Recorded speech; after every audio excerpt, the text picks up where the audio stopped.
A muchas personas se les ha enseñado que el libro de Apocalipsis se trata sobre el oscuro futuro que va a acontecerle a la Tierra y a los seres humanos cuando llegue el fin del mundo. A todos los seres humanos, salvo a unos pocos, claro está, siendo el requisito para estar dentro de esos pocos el haber aceptado a Jesús en tu corazón, o sea, ser cristiano. Sin embargo, muchos cristianos podrían incluso llegar a quedar afuera de ese selecto grupo de privilegiados si resulta que no estuvieron haciendo las cosas muy bien.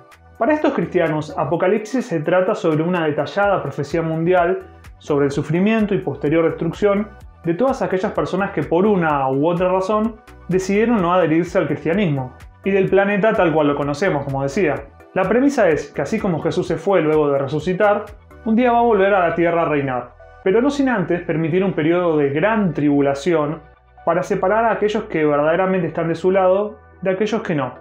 Todo este megaevento incluye desde censura y persecución a todas aquellas personas que insistan en seguir identificándose como cristianas, implementación de un sistema mundial de control, caída de estrellas, aparición de distintas clases de bestias, un dragón, ángeles y por supuesto la manifestación total de un anticristo. Pero la verdad es que, lejos de ser un texto casi fantástico sobre acontecimientos que van a suceder a nivel mundial en un futuro, Apocalipsis se trata sobre la situación real de un grupo de gente del pasado. Para entender esto, como siempre, primero tenemos que ubicarlo en su contexto literario. Apocalipsis pertenece a un género llamado literatura apocalíptica judía, la cual pertenece a un ecosistema más grande llamado literatura de los oprimidos. La apocalíptica aparece en periodos de persecución para animar al pueblo de Dios. Los lectores originales de Apocalipsis vivían bajo constante amenaza de opresión de parte de las autoridades religiosas y del Imperio Romano. En ese ambiente nadie podía decir, y mucho menos escribir, algo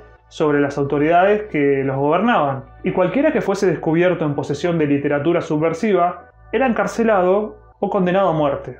Por otro lado, si nadie hablaba o escribía sobre su opresión, los opresores habrían triunfado en su misión de silenciar, controlar e intimidar a la población. Así que, ¿cuál era la alternativa? La literatura de los oprimidos, la literatura apocalíptica. Esta literatura era la alternativa al silencio. Se decía la verdad de quienes ejercían el poder, que eran corruptos, sanguinarios y estaban condenados a la perdición. Pero se decía de una manera encubierta. En lugar de hablar del Imperio Romano, se hablaba de la bestia. La literatura apocalíptica tiene como contexto histórico fundamental el enfrentamiento entre el pueblo de Dios e imperio. No se trata tanto de un enfrentamiento político-militar, sino de un enfrentamiento cultural, ético, teológico, espiritual. El imperio idolátrico y asesino se enfrenta con el pueblo de Dios, que busca construir el reino de Dios aquí en la tierra.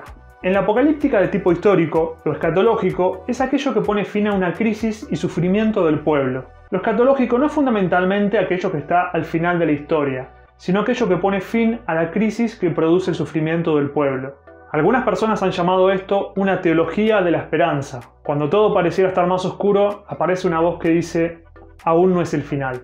Los grupos apocalípticos aparecen como una forma de protesta y a veces de resistencia frente a un sistema opresor centralizador del poder, discriminador y religiosamente monopólico que los margina.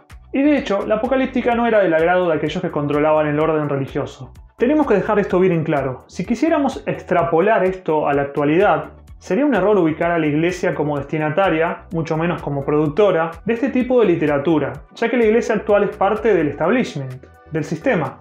Apocalipsis no es literatura universal, es literatura de y para aquellas personas que están siendo perseguidas, discriminadas, rechazadas y lastimadas por el poder de turno.